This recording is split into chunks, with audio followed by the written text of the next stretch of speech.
ko, wow, ibang level to. So, dun yung pumasok na, eto talaga.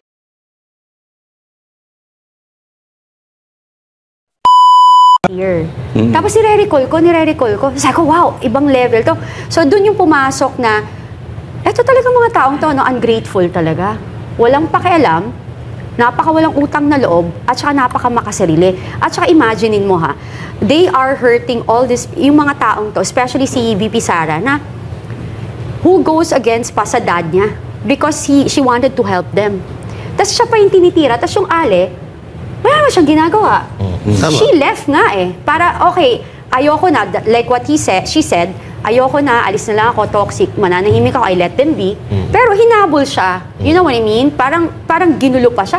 Sabi ko, ay, hindi na to pwede. Parang for some reason, I don't even know saan nanggaling yung lakas ng loob ko.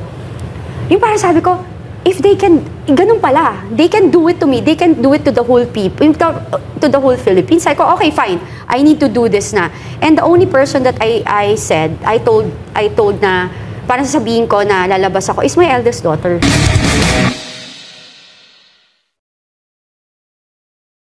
Pero, mas marami pa tayong malalaman regarding Ma'am Cathy Binag sa paglalaod ng ating live tonight, no? At syempre, Ma'am Cathy, no, baka po pwede mo kabibigyan ng konting background kung sino talaga si Cathy Binag sa mga kababayan natin na hindi pa nakakakilala sa inyo, na konti na lang siguro kasi halos lahat sa Pilipinas na marunong mag social media, kilala na po kayo. Pero doon sa mga hindi nakakakilala, bigyan po natin sila ng konting background kung saan nanggaling, paano baka pinanggalingan ni Ma'am Cathy Binag. Well, I'm a mom. Nanay din po ako ng 5 mababait na bless ako sa mga anak ko. So, and sa mga nagtatanong din ng aking edad, I'm turning 48 this year. Diba? So, what do you call this? Ang trabaho ko po dati, I'm an image consultant and fashion stylist for celebrities and politicians. Then, I'm also a chef. I love to cook. Ayan. Wow! Ang daming designation pala nito ni Ma'am. Yes, sige po, go ahead. Then, may loyalty. Yun sabi ko, loyalty is my currency. Yan lang. Kaya, ever since then, kapag meron akong pinaglalaban, paninindigan ko yon, hindi para magsinungaling, but rather kasi kung ano lang yung katotohanan. Iyon, napakaganda ng pambungad ni Ma'am. At anyway, nagulat ako doon sa 48. Kasi kami, early 40s pa lang, pero pabulok na eh. Ako nga eh. Ako yung pinakabata sa Banateros. Pero mas mukha pa akong matanda kay Ma'am Cathy. Hindi, marunong kasi mag-alaga. At nakikita ko si Ma'am, mahilig mag-exercise to. Tsaka, yung eating. Positive lang outlook sa life. Kaya ganyan, no? Unat na unat ang mukha eh. Wala yung botox. Walang botox, no? Original. Consoli, ano masasabi mo doon sa unang bungad ni Ma'am? 48 ba? Bagay sa 51. Bagay sa 51. Tama. Kasi 51. 48, 51, 3 years lang ang gap. Oo, ganun yung 3 years. Ganun ba talaga dapat? Pagkano? Ba't ilang taong ka na ba? Si Banat Bay, 48. 48. Si Banat Bay naman pala. O, teka muna, tapusin na natin yung personal. Bakit ba lumabas ang Miss Cathy Binag at bumanat sa mga abusado ng gobyerno? Iyon, no? Alam mo, I guess, all my life, like sabi ko nga yung first kid ko, di ba, na-abuse din ako. So, when you are seeing something already na kapwa babae mo, then I'm a victim eh. I experience what they're doing. Nakita ko. Kasi hindi ako nanonood. Kasi for like 3 years, nagba-back and forth ako sa Amerika. Dahil sa ginawa nila sa akin, parang pinagkaisahan talaga. Kasi ako, binuli ako. Even yung finorge pa nila yung mga signatures ko to sell my cars, yung my properties, kasi wala ako dito. Tapos I let it be. Then nung nalalaman ko, kasi may isang malapit na kaibigan si VP Sara, na kaibigan ko. Tapos sabi niya, ate, kasama ko, JCI kasi ako, Junior Chamber International Senator ako. Sabi niya, ate, grabe yung ginagawa nila kay Inday, ganyan-ganyan. Sabi ko, bakit ang nangyari? Hindi ako nanonood na eh. Kasi nung umupo pa lang sila, alam ko na talaga na sabi ko, nako, kalokohan to. Alam mo yun? Kasi yung naging sap niya, yun, inabuso ko, si Anton, di ba? So parang, nako, malabo to. Drugs na yan. Anyway, so nung nakikita ko then I was watching. I started watching everything February this year. Tapos nire-recall ko. Sabi ko, wow, ibang level to. So dun yung pumasok na, eto talaga mga taong to, no, ungrateful talaga. Walang pakialam, napakawalang utang na loob, at saka napakamakasarili. At saka imaginein mo ha, they are hurting all this, yung mga taong to, especially si VP Sara, na who goes against pa sa dad niya because she wanted to help them. Tapos siya pa yung tinitira, tapos yung Ale, wala naman siyang ginagawa. Tama. She left nga eh. Para, okay, ayoko na, like what she said, ayoko na, alis na lang ako, toxic, mananahimik ako, I let them be. Pero hinabol siya. You know what I mean? Parang ginulo pa siya. Sabi ko, ay, hindi na to pwede. Parang for some reason, I don't even know saan nanggaling yung lakas ng loob ko. Yung parang sabi ko, if they can, ganun pala, they can do it to me, they can do it to the whole people, to the whole Philippines. Sabi ko, okay, fine, I need to do this na. And the only person that I told na, parang sasabihin ko na lalabas ako, is my eldest daughter. Then I asked her opinion. She told me, Mami, di ba remember, before mamatay si mama ko, kasi sunod namatay dad ko, 22, 23 namatay mama ko.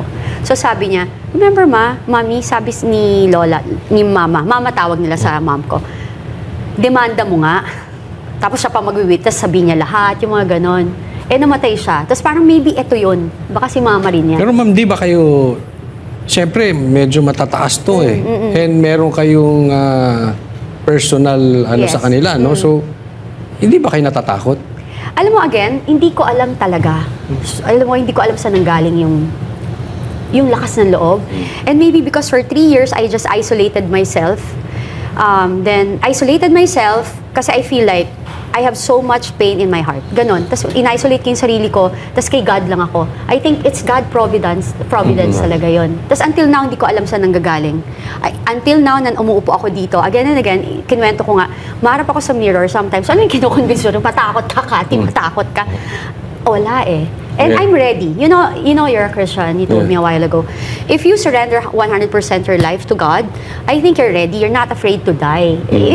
Of course, diba? Nobody wanted to die, but I guess you're more ready because you know that saan ka You're pupunta? fighting for the truth. Diba? So you're fighting for the truth. You're telling the truth and everything. That's it. Ayun. Kasi ito si ma'am, nung napanood ko si Miss Cathy, no, marami na rin kasi ako napapanood na kumakalaban sa gobyerno.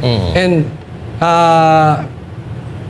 minsan naniniwala ako, minsan hindi. Si Miss Cathy nung lumabas, talagang naniwala ako kasi meron siyang personal First-hand experience. personal knowledge eh. So sabi ko, ito ano to. At saka wala siyang Nothing to gain. nothing to gain. Ang daming mawawala sa kanya, delikado buhay. Kaya matanong ko, ma'am, Yeah. wala ka bang planong tumakbo in the near future? Wala eh. Wala. Parang hindi siya. Hindi, kasi baka ma'am, baka Yeah. gumagawa lang ng pangalan Yes, for the... yes. Alam mo na, yung merong agenda eh. Alam mo, 2016 pa lang, ino-offer ako. 3 yan, party list. And alam niya ni Tony Boy. Tapos 2019, ino-offer ulit ako. Hindi talaga. I think kasi, ang dami kong makakaaway. So, sobrang pag nakita ko talaga, ay, hindi pwede to. Nasa camera siguro ako palagi. Binubuking ko lahat. Hindi, kaya naman na natatanong, sa totoo lang po, palagi ho namin natatanong yun. Yes. Kasi, gawain kasi ng iba yan eh. Yes. Kato, may kita nga natin yung iba nga dyan, di ba? Babanatan lang yung Duterte Yes. para makilala sila ng tao, tapos tatakbo. Yes. So, yung sa inyo naman, so iba namang,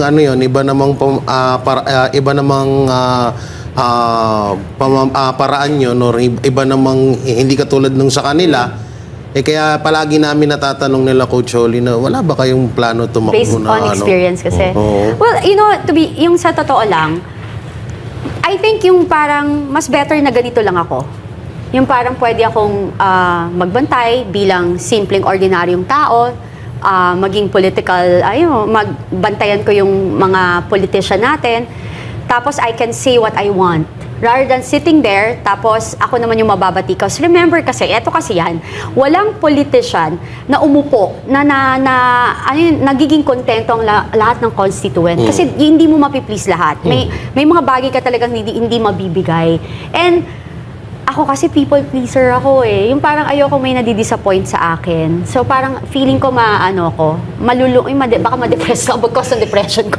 So parang ganito na lang. Kasi you can still help the majority behind the scene by helping all those. Like right now, yung ginagawa ko, sinusupport ko yung mga politician na this coming election na naniniwala ako na makakatulong sa ating bansa. Di ba? Ayun. Parang kayo, like, okay, you're a host, pero you're giving your voice and you're helping the nation. Iba yun eh, di ba? May freedom. Alam nyo, ma'am, isa pa sa na ano ko sa inyo, yung sinasabi nyo kanina na hindi ako natatakot